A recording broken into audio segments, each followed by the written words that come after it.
It's mid-January, and as I'd recently turned 19, I decided that it was time to take a rite of passage to manhood, so to speak. So, after nagging my parents, my mother mostly to be honest, for weeks, they'd finally caved to my pleas to take a trip alone to our cabin we had in the North Rocky Mountains for about 2 weeks. My family was what you would call the outdoorsy type. We were out camping at least 3 times a month. We often spent entire days hiking, hunting, fishing, or canoeing. Me and my siblings had shot, cleaned, and eaten more deer and hogs than we could count, and our freezer was always stocked with freshly caught fish. So surviving outdoors was not a problem for us. However, ever since the death of my uncle, my mom's brother, my mom had been more and more protective of us. So yes, it took some convincing. But now here I was, driving up a winding road, cherishing the beautiful scenery as I made my ascent. My phone buzzed. A call from my oldest brother. I quickly dove for it. As I got deeper into the mountains, this would most likely be my last phone call before I lost cell service. Hey, John. You there, bud? His voice was already breaking up. I'm here, Dylan. What's up, man? Nothing. Just calling to check up on you from Mom. You're her baby. She's worried, he said with a chuckle. This was true. As the youngest, my mother had always been more protective of me than my other siblings. It was nice to hold it over my other siblings' head, although sometimes the care I received was a bit much. Nah, doing good so far, I reassured him. Just about there, actually. But hey, I'm about to lose service. I'll be off the grid for about 2 weeks, if I decide to stay, 3. I'll head down so I can call and give you guys a heads up. Sounds good. I'll let you get to it. He laughed. Don't let yourself get eaten by anything. I looked down at my phone. No service. Smiling, I threw my phone down on top of the duffel bag next to me. I was cut off from the world. This was going to be a great 2 weeks. The first 3 days were uneventful. I hunted, gathered wood, lounged about, and took day-long hikes. Just me and my thoughts. It was heaven, really. Day 4, though, that's when it all started to go to hell. I just shot a deer, a buck nonetheless. And I don't like to brag, but it was a big one. By far the biggest I've ever shot. Its antlers spanned 4 feet and would probably have kept me fed for most, if not all, of the remaining time I would spend here. There was no way I could carry it back to the cabin, or even drag it. So I started carving it then. I leaned my rifle against a tree and got to work. I'm not sure how much time passed, but I hadn't eaten breakfast yet, and it was mid-afternoon now. I was pretty hungry. So I cut off a decent-sized portion of venison, stabbed my knife into the tree above my rifle, and headed back to the cabin. My plan was to roast it slowly over the fire while I went back to finish up some more with the deer, and by the time I came back, it would be ready. So I got to the cabin, started a fire, and put the deer on the grate above it, used the fire for a bit to warm up, and headed back out. I trudged through the snow, making my way back to the deer. I was about 5 minutes from the spot when I felt a strange chill. It was cold, of course. The thermometer at the cabin had read 20 degrees Fahrenheit. But this was different. It seeped through my well-bundled body, penetrating my core. I glanced around. I'm not sure why, but I did. And I saw something. A dark figure, about my height, duck behind a tree, about 15 yards away. This didn't generally worry me. This was a public mountain, and it was a beautiful time of the year to come. Why wouldn't there be other people up here? Hey, buddy. I called. No response. Hey, you lost, man? Nothing. I called once more. Still nothing. Maybe I was seeing things. I considered going over to investigate the tree, but thought better of it. It was cold, I had food cooking at the cabin, and I didn't want anything getting to my deer. Wolves were a problem out here. So, with a sigh, I continued to the spot of the deer. The area was spotless when I arrived. At first I thought I'd misplaced my steps. The deer was in another area. But no, there was my knife, still wedged into the tree, right above my rifle. I walked over and yanked out my knife, then picked up my rifle. A glint caught my eye. I looked down at my knife. It was spotless. I had left that knife covered in blood. But now, it was impossibly clean. Even the tip, where I'd stuck it in the tree, was shiny and clean. I turned around. There was nothing there. I mean, there was literally nothing there. When I'd left, the ground had been covered with blood, pieces of meat, bits of intestine strung about, and most noticeably, a deer. But now, there was nothing. The ground was a pristine white. It looked as if there had never been anything there to begin with, not even footprints of the culprits or my own. I realized with a start, the snow looked untouched. The only footprints were those of the ones I'd made right then. I lifted up my foot and put it back down. It sank into the snow with an icy crunch. The snow was old, very old, I knew. It hadn't snowed since the 4 days I'd been there. Every crunch of my boots was a reminder of that. So, there was no logical explanation as to why there were no longer any footprints in the snow, or anything in the snow for that matter. An entire butchering site, gone. Every sliver of meat and drop of blood, in the span of 20 minutes. Stumbling backwards, I turned and ran all the way back to the cabin. I expected, at least, to return to the smell of cooked venison. That was gone too. I went to bed early that night. The next day, today, was when it all ended. Yesterday's events had shook me, but this was different. I'd spent all day inside. Our cabin, unlike most, was solar-powered, and we had working lights, a fridge, a stove. What my father has refused to add, however, was a heating system, opting instead to just install a big fireplace in the living room and 2 smaller ones in the bedrooms, saying it ruined the camping experience. As if the working lights and plumbing didn't already do that. But that was fine by us, really. The cabin was mid-sized, had only 2 bedrooms, a bigger one for my 2 brothers, father and myself to sleep in, and a smaller one for my mother and sister to sleep in. Besides that, it had 1 small bathroom, a small kitchen since we opted to do most of our cooking outside anyway, and a small living room. It didn't take much to keep the cabin toasty, even on the coldest days, especially since I just shut the bedroom doors to keep the heat in the main part of the cabin, so staying indoors was not uncomfortable. I spent the day writing, sleeping, and reading. I cooked a few packs of frozen hot dogs my dad insisted we keep in the cabin for food. It was a good day, and the bizarre events of the other day quickly fell away.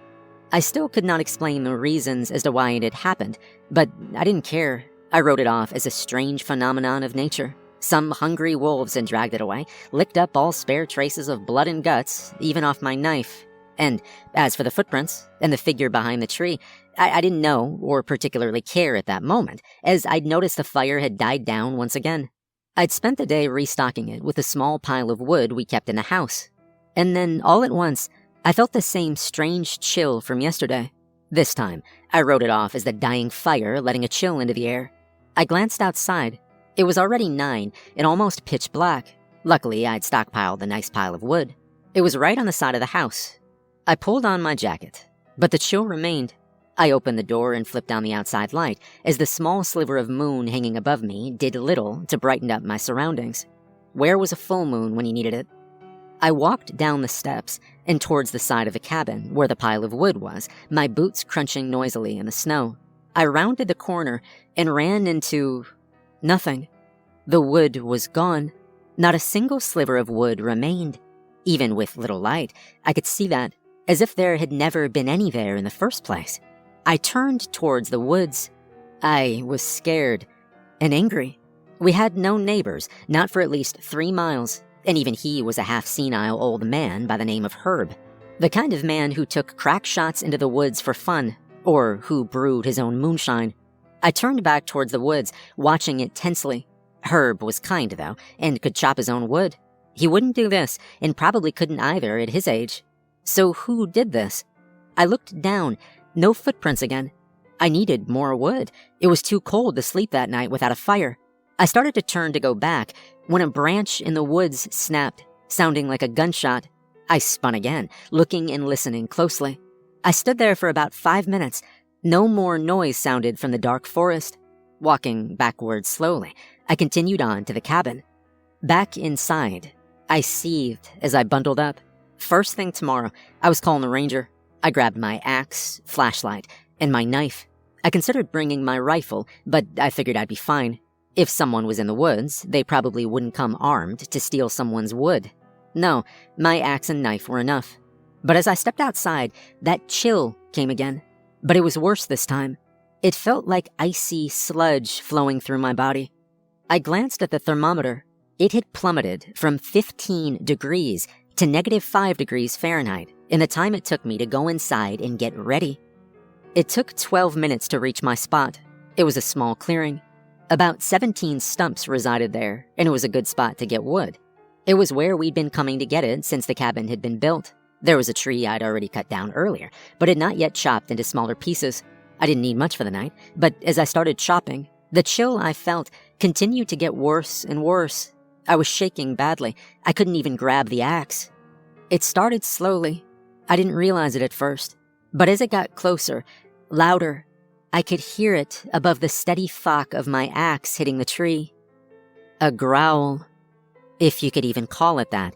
It sounded broken, like a smoker clearing their throat, mixed with a wolf. I looked up, expecting to see a wolf, maybe a sick one or something.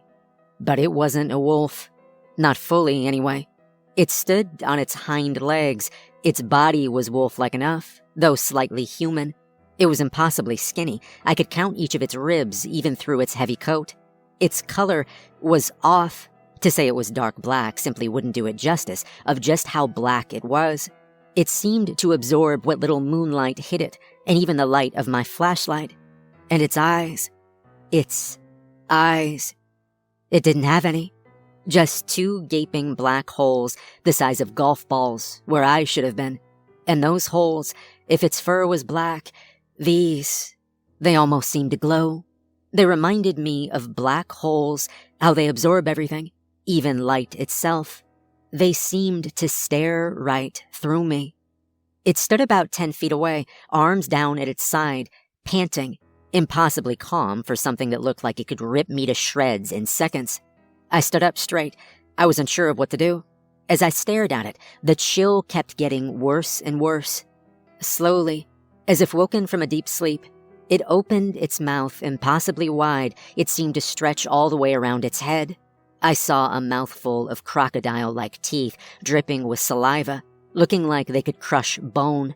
It suddenly let out a terrible, unnatural screech and threw itself at me. I ran. That was the only thought going through my head. Run. I needed to get away. That was obvious. But I only actually made it 2 steps as I suddenly felt a painful twist in my leg and fell. I turned to see my foot had gotten wedged between 2 rocks. I looked up. The thing was now in the air, hideous claws reaching towards me. Its mouth seemed to open in a wide grin as it descended on me. At the last second, I rolled, wrenching my leg free with a painful twist and possibly a crack, I don't know. I couldn't hear over the sound of that terrible screech. I wasn't fast enough, though, and its razor-sharp claws ripped into my side as it landed next to me. I had expected to feel pain, like fire maybe. That's how I'd heard being stabbed described before. But this wasn't. It was cold, freezing, like plunging into a lake in the middle of winter. It hit with a shock and spread throughout my entire body.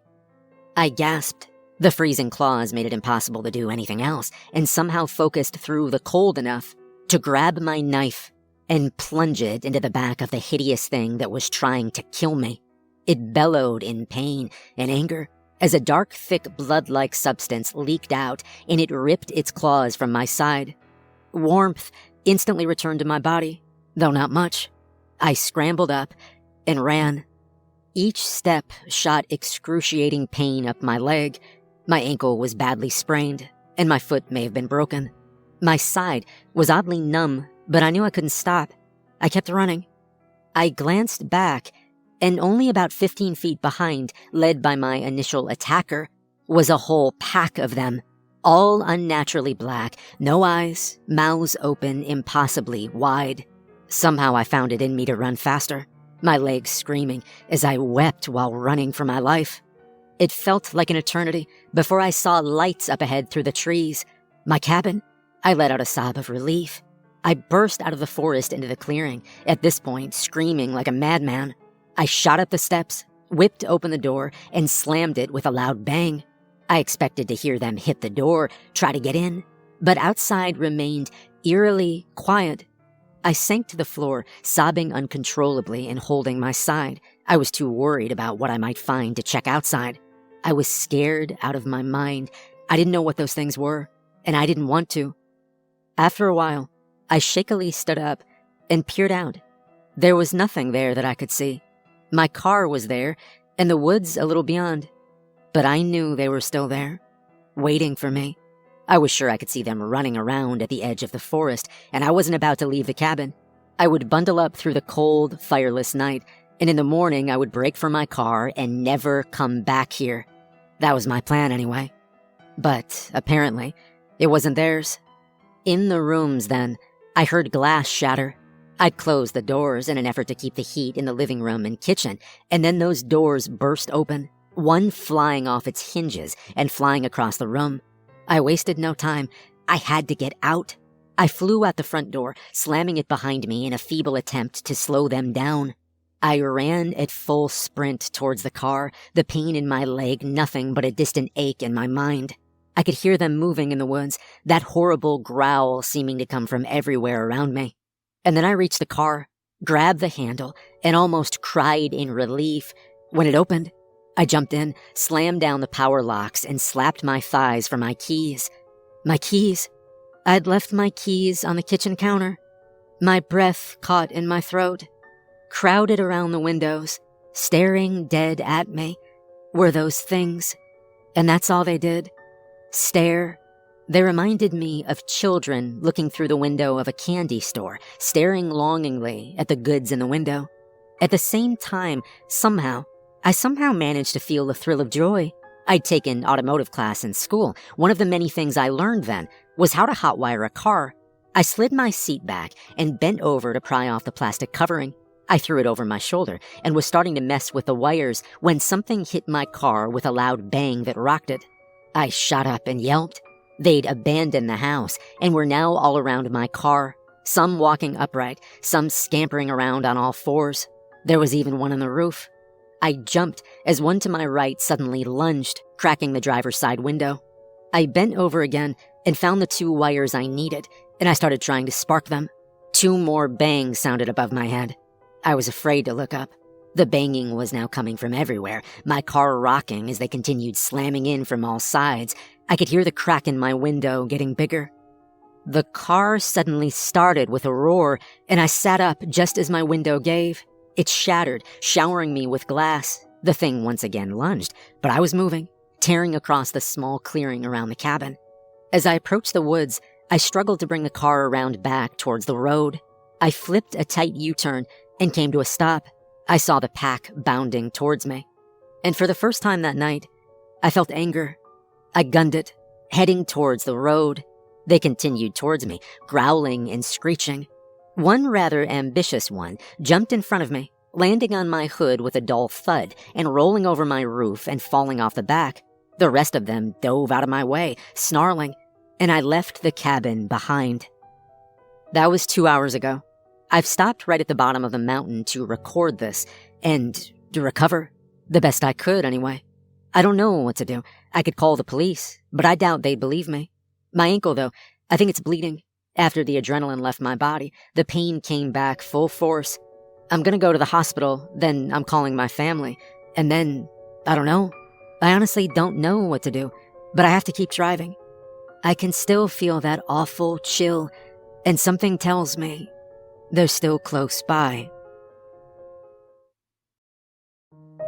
We found John's body today. After the second week, we waited.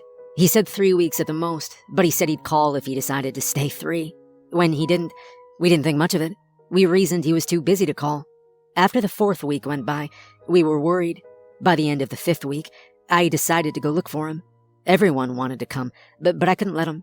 As the oldest brother and closest to John, I felt it was my responsibility.